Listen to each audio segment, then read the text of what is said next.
Hello investors, thank you for subscribing to my channel and welcome to yet another episode. आज हम बात करेंगे कि हमारा लास्ट हफ्ता कैसा रहा मार्केट्स का और हमें क्या करना चाहिए आगे। मार्केट की जो कंडीशन है, सिचुएशन है, उसको समझते हुए हमारे पोर्टफोलियो में किस तरह के बदलाव हमें लाने चाहिए या फिर कोई बदलाव करने की आवश्यकता है भी कि नहीं। हर समय कुछ ना कुछ बदलाव करते रहें ऐसा ज़रूरी नहीं होता। No action is also an action. Risk और रिवॉर्ड्स को समझ के आप जो पोजीशंस अपने पोर्टफोलियो में बनाते हैं उसके अकॉर्डिंग ही आप अपने पोर्टफोलियो को मोस्ट एफिशिएंट वे में डिज़ाइन कर पाते हैं। तो हमारा ये मानना है कि आप अगर रिस्क को ठीक मैनेज कर लेते हैं तो आपके जो रिवॉर्ड्स हैं वो ऑटोमेटिकली इम्प्रूव हो जाते हैं।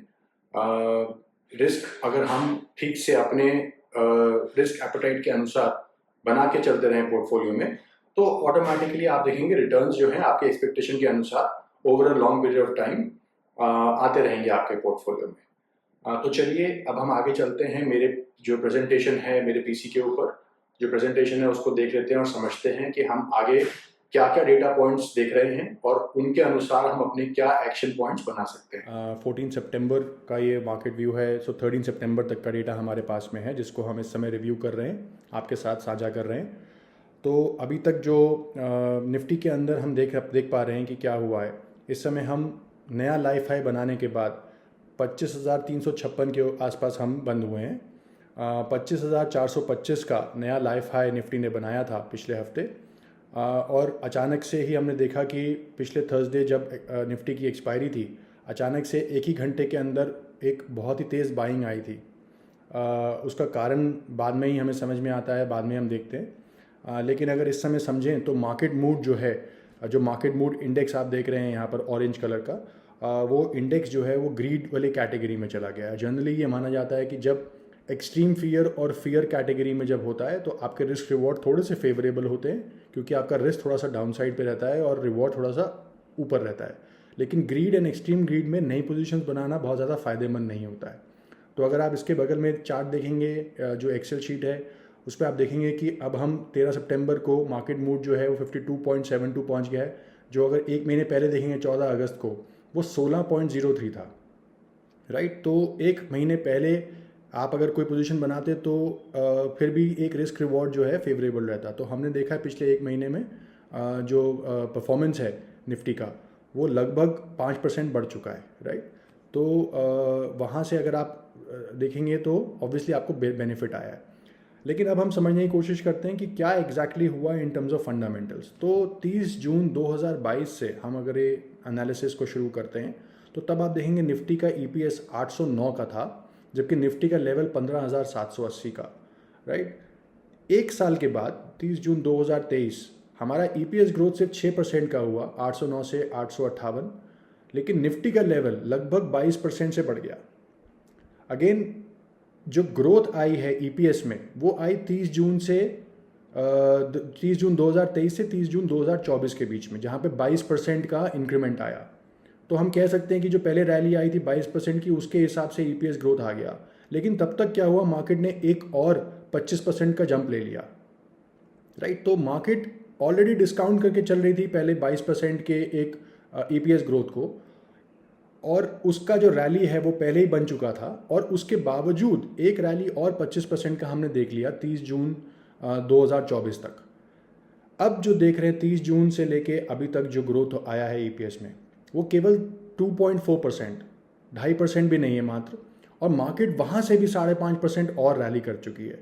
तो हम ये देख रहे हैं कि जो गैप आ रहा है EPS growth versus Nifty level का, जो गैप आ रहा है वो इस समय लगभग 30% के आसपास का है या 25% के आसपास का तो डेफिनेटली है, क्योंकि 22% लगभग ग्रोथ आया था निफ्टी में पहले ही 2023 में, और वो 22% का ग्रोथ जो है वो अगले साल आया। अब जो 25% प्लस 5% यानी कि लगभग 30% का जो रैली हो चुका है उसके एवज में सिर्फ 2.5% के आसपास का ही EPS ग्रोथ आया है। तो आप मान के चलिए कि ऑलमोस्ट हम 25 या 28% के आसपास एक्सपेंसिव चल रहे हैं अपने फंडामेंटल्स के हिसाब से। ऑफकोर्स एक्सपेक्टेशंस हैं मार्केट में कि आगे भी EPS ग्रोथ आएगा, इसी वजह से ये मार्केट के अंदर रैली दिख रही है। लेकिन हम ये मान के चलते हैं कि कंसोलिडेशन या करेक्शन दोनों में से एक चीज़ बहुत जल्दी आ सकती है। इन लेवल्स के ऊपर रिस्क रिवॉर्ड बहुत ज़्यादा फेवरेबल नहीं है।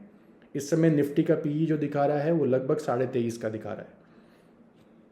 हम देख रहे हैं कि अभी जो रिकॉर्ड निफ्टी ने बनाए हैं उसके अनुसार किसी भी एक महीने में 5% से ज़्यादा का ड्रॉडाउन पिछले 53 महीनों में नहीं आया है, 53 मंथ्स, राइट। तो ये लास्ट जो हमने 5% प्लस का ड्रॉडाउन देखा था वो कोविड के टाइम पे ही देखा था। उसके अलावा 2 क्वार्टर्स कंसेक्यूटिवली नेगेटिव, राइट, हमने देखे थे लास्ट 2015 में। तो 8 साल 9 साल से वो भी नहीं हुआ है, राइट।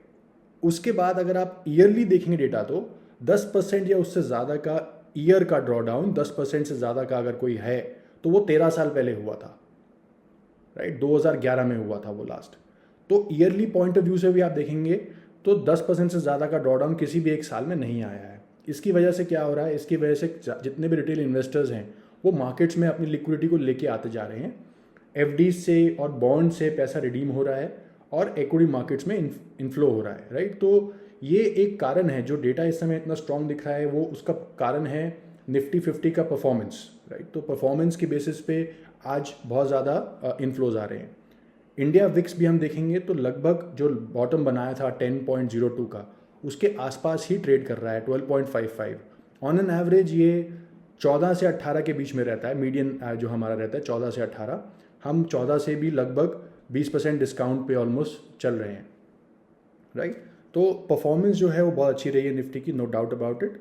एंड इसी को देख के हम देख रहे हैं कि बहुत सारे नए इन्वेस्टर्स, बहुत सारे नए निवेशक बाज़ार में आ रहे हैं। अब अगर हम निफ्टी मिड कैप की वैल्यूएशन देखें, निफ्टी मिड कैप 100 आप अगर देखेंगे तो बहुत तेज़ी से ऊपर गया है। मार्च 2024 में अगर आप ये जो मार्क किया हुआ है उसको अगर आप चेक करेंगे, मार्च 2024 में जो निफ्टी मिड कैप का पी लगभग 24 का था, आज वो 44 का हो गया, 45 का हो गया ऑलमोस्ट। इसका मेन कारण ये है कि जो अर्निंग्स में ड्रॉप आया है मार्च के ऑनवर्ड्स, राइट।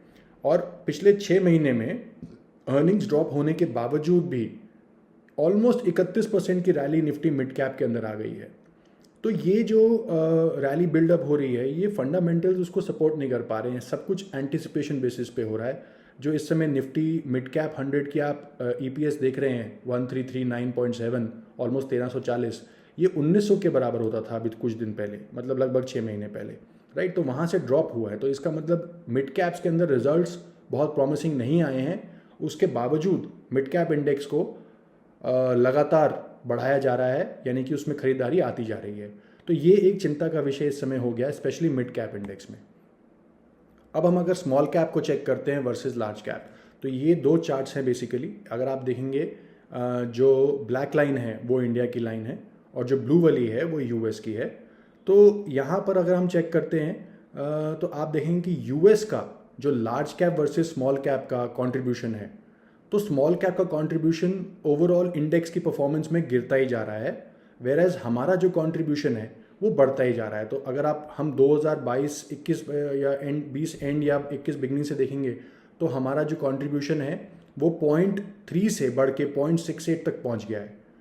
वेरएज अगर आप यूएस में देखेंगे तो वहाँ पे वो 0.7 से घट के 0.75 से घट के 0.02 पे पहुँच गया है। तो इसका मतलब वहाँ पर इस समय 0.25 पे पहुंच गया। तो वहाँ पर यूएस में क्या हो रहा है कि सिर्फ बड़ी कंपनीज में ही परफॉर्मेंस आ रही है, मार्केट बहुत पोलराइज्ड है, राइट। तो वहाँ पर रिस्क थोड़े से ज़्यादा हैं हमसे। हम कह सकते हैं कि हमारी ब्रॉड बेस्ड रैली बनी है, इसलिए मिड एंड स्मॉल कैप भी साथ साथ चला है। हाउएवर जो वैल्यूएशंस रहते हैं प्रीमियम, जो निफ्टी मिड कैप और निफ्टी स्मॉल कैप के रहते हैं, उनसे हम लगभग 25-30% ज़्यादा महंगे हो गए हैं। एक डेटा जो मैं अभी रिसेंटली देख रहा था कि निफ्टी हमारा जो market cap to GDP ratio है, अगर हम उसको 3 भागों में डिवाइड करें तो लार्ज कैप वर्सेस निफ्टी, जो Nifty large cap versus GDP का जो रेशियो है वो 98% के आसपास है, जो कि ऑलमोस्ट मीडियन भी 90 के आसपास रहता था, राइट। तो वहाँ पर बहुत ज़्यादा ओवरवेटेज नहीं हुई। लेकिन small cap index to market, small cap market cap versus GDP का जो रेशियो है वो 4 से 8% के बीच में रहता था, वो आज 28% पे है।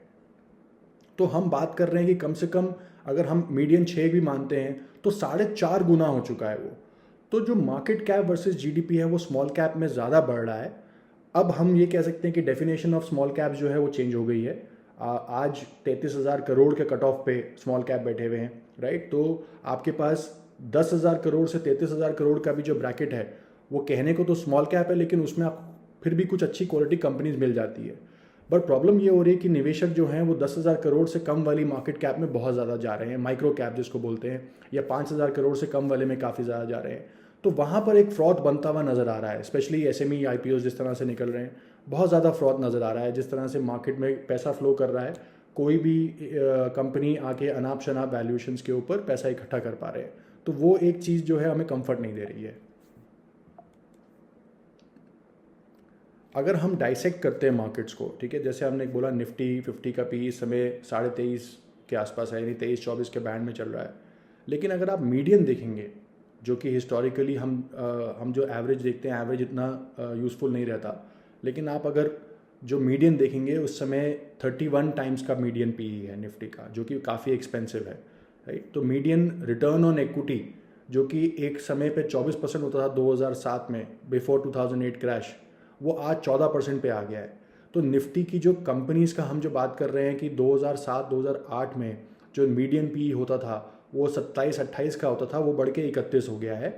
और मीडियन रिटर्न ऑन इक्विटी जो कि 24% होता था, वो गिर के 14% रह गया है। तो एक तरफ हम बात कर रहे हैं कि जो अर्निंग्स हैं, जो रिटर्न है आपकी इक्विटी के ऊपर, वो ड्रॉप हुई हैं, श्रिंक हुई हैं, और उसके बावजूद आप हायर मल्टीपल्स देते जा रहे हैं उस मार्केट को। तो ये बहुत ज़्यादा दिन तक चल नहीं सकता है। कहीं ना कहीं जाके एक कंप्रेशन के बाद मार्केट ब्लास्ट करती है और एक रिबाउंड और मीन रिवर्जन जैसा हम कहते हैं वैसा होता है। दोनों साइड पे होता है ये, जब बहुत नीचे थी तब भी हुआ था, और आज बहुत ऊपर है तो थोड़ा सा मीन रिवर्जन एक्सपेक्टेड ही है। सिर्फ एक ही इंडेक्स है जो इस समय अपने हिस्टोरिक लोज पे चल रहा है, वो है बैंक निफ्टी इंडेक्स, जो कि इस समय 15 टाइम्स प्राइस अर्निंग रेशियो पे है। आप अगर कोविड का भी लो देखेंगे तो 18.5 टाइम्स के आसपास गया था वो, वहाँ से भी 20% चीप है इस समय। तो सिर्फ जो सेफ्टी नेट हमें दिखता है इस समय वो सिर्फ बैंक निफ्टी के स्टॉक्स में दिखता है। बट बहुत ही सिलेक्टिव वहाँ पे भी स्टॉक्स और स्टोरीज हैं जहाँ पर आपको थोड़ा पैसा कमाने की अपॉर्चुनिटी मिल सकती है, क्योंकि वहाँ पर भी लगातार बिकवाली FIIs की ओर से चलती जा रही है। तो हम जो देख रहे हैं, अगर हम इस बैंकिंग इंडेक्स को हटा के निफ्टी का देखेंगे पी, तो वो 24 की जगह 28 हो जाएगा, राइट। तो एक और अगर आप वैल्यूएशन को, मतलब आप अगर मार्केट को एक और तरह से डाइसेक्ट करते हैं, तो वैल्यूएशन का एक और इंडिकेशन जो निकल के आता है कि Nifty P x of bank Nifty stocks वो 28 टाइम्स आ जाता है। तो ये बहुत कंफर्टिंग सिचुएशन में नहीं है, गिवन द फैक्ट कि अभी हम हाई इंटरेस्ट रेट सिनेरियोज पे हैं, हम लो इंटरेस्ट सिनेरियोज पे नहीं हैं।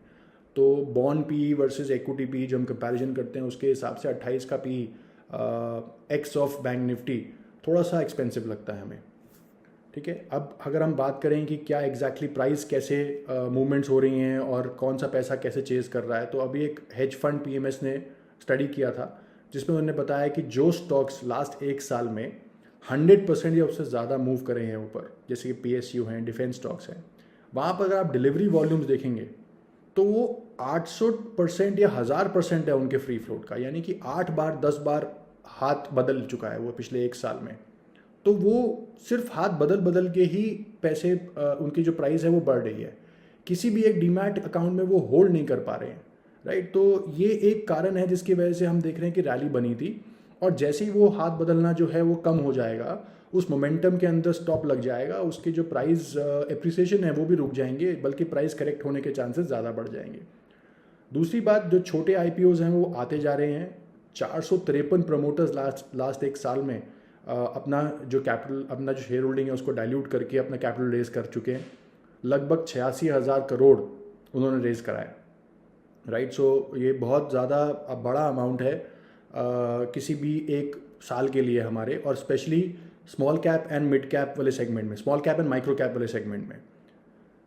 अगर हम SIP की इंक्रीमेंटल बुक देखते हैं लास्ट 4 महीने में, तो नेट अमाउंट्स SIP के अंदर एक्स्ट्रा जो आए हैं वो निल है, कोई भी एडिशनल इंक्रीमेंट नहीं हो रहा है नेट अमाउंट्स में। ग्रॉस नंबर सब जगह डिक्लेयर होते हैं, बट ग्रॉस नंबर्स को देख के हम व्यू नहीं बना सकते, क्योंकि उसमें जो स्टॉप्ड SIPs हैं या क्लोज्ड SIPs हैं या जो अनसर्विस्ड SIPs हैं वो भी डेटा होता है। तो उसको अगर हटा के हम नेट SIP डेटा देखते हैं तो पिछले 4 महीने से SIP का डेटा जो है वो ऑलमोस्ट सेम चल रहा है। जो मनी है, जो एडिशनल पैसा है, वो फ्लो कर रहा है सेक्टोरल फंड्स की तरफ। अगेन ये दर्शाता है कि आपका जो मार्केट का जो रिस्क एपेटाइट है वो धीरे धीरे बढ़ रहा है। जो कि मेरे हिसाब से बहुत अच्छा फैक्टर नहीं है अगर हम देखना चाहें तो medium term to long term, short term to medium term perspective से। तो अगर हम इस समय किसी भी स्क्रीनर को लगा के, आई एम श्योर कि इतने सारे स्क्रीनर्स वेब पे फ्री में अवेलेबल हैं, आप उसको जाके अगर फंडामेंटल स्क्रीनर चेक करेंगे और आप 4 पैरामीटर्स उसको अगर चेक करेंगे कि कौन से स्टॉक्स हैं जिनका EPS ग्रोथ 10% से ज़्यादा है सालाना, उनके पास पॉजिटिव ऑपरेटिंग कैश फ्लोज हैं, उनका PE पॉजिटिव है बट 30 से कम है, और वो अभी भी अपने लाइफ हाई से कम 25% दूर हैं, तो आप देखेंगे स्मॉल कैप में सिर्फ 7 स्टॉक्स निकल के आएंगे। जो 200 स्मॉल कैप स्टॉक्स हैं निफ्टी 500 के अंदर, उसमें से सिर्फ 7 स्टॉक्स निकल के आएंगे, और निफ्टी 500 के अंदर जो 200 मिड कैप स्टॉक्स हैं उसमें से केवल 4 स्टॉक्स निकल के आएंगे। तो ये स्टडी हमने टिकर टेप यूज़ करके किया है, तो आप चाहें तो कोई भी स्क्रीनर चेक करके ये 4 फिल्टर्स लगा के देख सकते हैं। मेरा मानना ये है कि 4, 8, 10 स्टॉक से ज़्यादा आपके पास आइडियाज़ नहीं आएंगे, तो आइडियाज़ कम होते जा रहे हैं, उन्हीं आइडियाज़ के अंदर पैसा बार बार बढ़ता जा रहा है। इसी वजह से ये प्राइसेस जो हैं वो थोड़ा इरेशनली बढ़ रहे हैं इस समय। क्या ये कंटिन्यू रह सकता है? हमारा मानना है कि एक रैली में एक पॉइंट के बाद जाके ये कहीं ना कहीं रुक जाता है, जहाँ पे एक्सचेंज ऑफ हैंड्स रुकता है, कंसोलिडेशन फेज आता है, वहाँ पर प्राइस एप्रिसिएशन जाके होल्ड हो जाता है। तो इस समय आपको स्पेशली मिड कैप में एंड थोड़ा स्मॉल कैप में भी हाथ रोक के चलना चाहिए। जिनका भी रिस्क एपेटाइट मीडियम या मॉडरेट है उनको लार्ज कैप ही थोड़ा सा प्रेफर करना चाहिए, mid and small cap prefer नहीं करना चाहिए। तो क्लियरली ब्रॉडर मार्केट्स में इंक्रीमेंटल सम्स जो हैं वो नहीं जाने चाहिए। आप अगर ऐड करना चाहते हैं तो इस समय गोल्ड या डेट में ऐड कीजिए। मेरा मानना ये है कि small and mid cap space में आपको आगे जाके कोई ना कोई अपॉर्चुनिटी मिल जाएगी, कोई ब्लैक स्वॉन इवेंट होगा, कोई भी कारण आएगा मार्केट जिसकी वजह से थोड़ी करेक्ट होगी, शायद आपको ऐड करने का और मौका मिल जाएगा। नहीं तो 2 क्वार्टर्स के बाद में जब अर्निंग्स ग्रोथ अच्छी दिखने लगेगी, चाहे आप सेम लेवल्स पे ही परचेज करें, लेकिन अर्निंग्स ग्रोथ अगर अच्छी दिखने लगेगी तो आपका जो बाय होगा वो थोड़ा सा सैनिटी वाला बाय होगा, थोड़ा सा समझदारी वाला परचेज होगा, बजाय कि आज खरीदने के, राइट। तो 2 क्वार्टर के अंदर आप चाहें तो डेट के अंदर आप थोड़ा सा कमा सकते हैं, आर्बिट्राज से कमा सकते हैं। In the mean time additional corpus कम अगर इक्विटी में लगा रहे हैं तो कम रिस्की जो सेगमेंट्स हैं उसमें लगाना ज़्यादा फायदेमंद रहेगा, खासकर लार्ज कैप स्पेस में। पर दिखना यह है कि फार्मा, कंजम्पशन और IT भी इस समय डिफेंसिव नहीं रह गए हैं, उनमें भी बहुत ज़्यादा रैली बन चुकी है, तो उनको भी ट्रू डिफेंसिव कहना गलत होगा। तो आज अगर कोई बोलता है कि डिफेंसिव सेक्टर्स हैं, फार्मा है जो कि अच्छा परफॉर्म कर रहा है, एक्चुअली निफ्टी से ज़्यादा अच्छा परफॉर्म किया फार्मा इंडेक्स। IT भी आप पिछले 4 हफ्ते 6 हफ्ते में देखेंगे बहुत तेज़ी से चला है। तो ये ट्रू डिफेंसिव नहीं रह गए हैं इस समय। सिर्फ सिलेक्टिव बैंक्स या सिलेक्टिव फाइनेंशियल इंस्टीट्यूशंस या home finance companies, smaller home finance companies या छोटी छोटी NBFCs जहाँ पर काफ़ी जम के पिटाई हुई थी, वही एक चीपर एक वैल्यूएशन पे अवेलेबल हैं, वो थोड़ा सा मार्जिन ऑफ सेफ्टी ऑफर करते हैं। पर प्रॉब्लम ये है कि एग्जैक्टली उन्हीं स्टॉक्स का एक पर्टिकुलर पोर्टफोलियो ढूंढ के लाना थोड़ा सा मुश्किल हो जाता है। तो इस समय हम ये रिकमेंड करते हैं कि बहुत ज़्यादा कंजर्वेटिव ऑप्शन ना ढूंढ के आप चाहें तो एक लार्ज कैप ओरिएंटेड 20-30% वाला जो हाइब्रिड फंड होता है उसको आप चूज़ कर लें, ज़्यादा बेटर रहेगा वो, that is a better choice. तो आपका जो मार्जिन ऑफ सेफ्टी है वो इस तरह से मेंटेन होगा कि अगर अगले 2 क्वार्टर्स में कभी भी कोई करेक्शन आती है तो उस समय आप इक्विटीज़ को बढ़ा सकते हैं। जिस सेगमेंट में उस समय ज़्यादा अपॉर्चुनिटी होगी उस सेगमेंट में हम एडिशनल अपना कैपिटल फ्लो कर सकते हैं।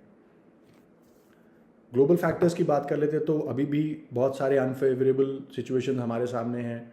US फेड अभी इस समय जूझ रहा है, अपने रिसेशन होगा, सॉफ्ट लैंडिंग होगा, एक फाइन बैलेंस ढूंढने की कोशिश कर रहा है, किस हिसाब से वो रेट कट करेंगे, किस हिसाब से आगे उनका डिसीजंस आएंगे, तो वो हमें देखना पड़ेगा। मार्केट ने US मार्केट ने इस समय लगभग 100 बेसिस पॉइंट से भी ज़्यादा, 1% से भी ज़्यादा का US में रेट कट का डिस्काउंट कर लिया है इस प्राइसेस में। कंफर्ट थोड़ा कम दे रहे हैं इस समय ग्लोबल मार्केट्स भी।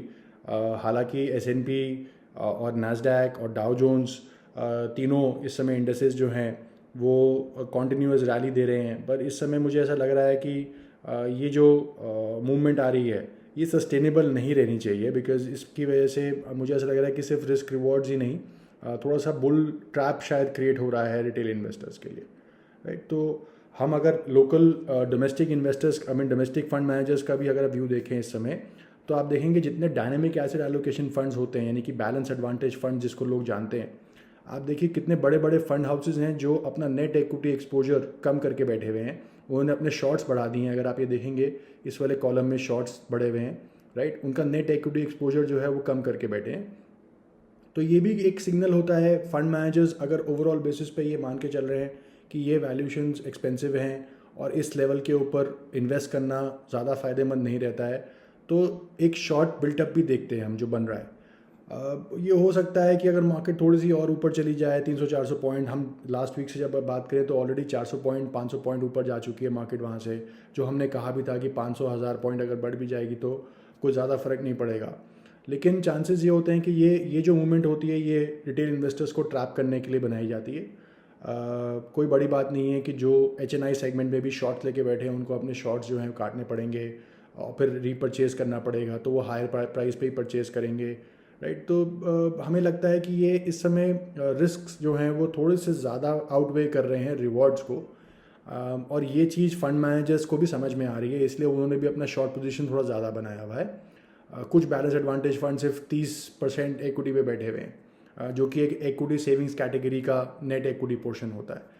तो ये भी हमारे लिए समझना बहुत ज़रूरी है कि फंड मैनेजर्स पर वैल्यूएशन बहुत एक्सपेंसिव हो चुकी हैं, चुनिंदा स्टॉक्स ही हैं जिनको चेस किया जा रहा है और उनके प्राइसेस लगातार बढ़ाए जा रहे हैं। जो 5000 करोड़ से कम वाली कंपनीज हैं यानी माइक्रो कैप, वहाँ पर भी रिस्क बहुत ज़्यादा एलिवेटेड हैं। जो 10,000 करोड़ से 33,000 करोड़ मार्केट कैप वाली कंपनीज हैं वहाँ पर मुझे फिर भी थोड़ा सा कंफर्ट दिखता है, क्योंकि कुछ वहाँ पर अपॉर्चुनिटीज़ ढूंढी जा सकती हैं। लेकिन सारे फंड मैनेजर्स क्या वो ढूंढ पाएंगे, उस पर डाउट है। और अगर वो सब ढूंढ लेंगे तो फिर वो पैसा जो है वो चेस करेगा फिर चुनिंदा स्टॉक्स को, और उसके बाद फिर उन स्टॉक्स के साथ भी वही हालत होगी जो आज मिड कैप स्टॉक्स के साथ में हो रही है। तो इस समय हमें चाहिए कि हम थोड़ा सा अपना संयम बना के रखें, बहुत ज़्यादा एंट्री ना सोचें मार्केट के अंदर। एग्जिस्टिंग पोर्टफोलियोज़ को प्लीज़ मेंटेन करके चलिए, कोई उसमें प्रॉफिट बुकिंग की कोई राय नहीं है इस समय। हमारा ये मानना है कि लॉन्ग टर्म इंडिया का जो स्टोरी है वो इंटैक्ट रहेगा। ये छोटे मोटे करेक्शंस जो हैं वो सिर्फ एक एंट्री पॉइंट्स की तरह हमें यूज़ करने हैं। अगर जो डिप आता है फर्दर उसको हम यूज़ करेंगे एज एन एंट्री पॉइंट। और अगर किसी का इस समय इक्विटी पोर्टफोलियो फुली इन्वेस्टेड है तो फर्दर इन्वेस्ट ना करिए। अगर किसी का कम है तो एक स्टेगर मैनर में इक्विटी की पोजीशन बनाइए, 30-40% इक्विटी से स्टार्ट कीजिए। धीरे धीरे करके अगले 5-6 महीने में आपको अपॉर्चुनिटीज़ मिलेंगी और उसके अंदर हम चाहे सिस्टमैटिक तरीके से चाहे मैनुअली स्विच करके वो अपॉर्चुनिटीज़ आप ढूंढ सकते हैं। ऐसा कोई मुझे लग नहीं रहा कि मार्केट बहुत तेज़ी से बहुत ऊपर जाने की हालात में है इस समय। अगर इस व्यू में कोई चेंजेस आएंगे तो हम आपको अपडेट करेंगे, लेकिन इस समय रिस्क रिवॉर्ड बहुत ज़्यादा फेवरेबल नहीं है। तो हमारा मानना ये है कि थोड़ा स्लो चलिए, और लेकिन एग्जिस्टिंग पोजीशंस को मेंटेन करके चलिए, कोई प्रॉब्लम नहीं है। एग्जिस्टिंग जो पुराना आपका है वहाँ पर आपका 20, 25, 30, 40% एब्सोल्यूट भी बन चुका है, वहाँ पर आपको इतना डिप नहीं मिलेगा। तो इसलिए प्रॉफिट बुकिंग करना बिल्कुल भी फीजिबल नहीं रहेगा। प्रॉफिट बुकिंग करने में लीकेजेस बहुत होते हैं, टैक्स कट जाता है, ट्रांजैक्शन कॉस्ट लगती है। उन सबको हटाने के बाद आपका जो नेट इफेक्ट रहेगा वो बहुत ज़्यादा फ़ायदेमंद नहीं रहेगा। So thank you so much, thank you for your time. मैं आशा करता हूँ कि इस वीडियो से आपको थोड़े बहुत इनपुट्स मिले होंगे और आपको समझ में आएगा कि हम किस तरह से इस समय मार्केट्स को देख रहे हैं और समझ रहे हैं। अगले हफ्ते फिर एक और एपिसोड लेके आएंगे, एक और वीडियो बनाएंगे और डेटा को दोबारा से देखेंगे कि हम क्या समझ पा रहे हैं। Thank you so much.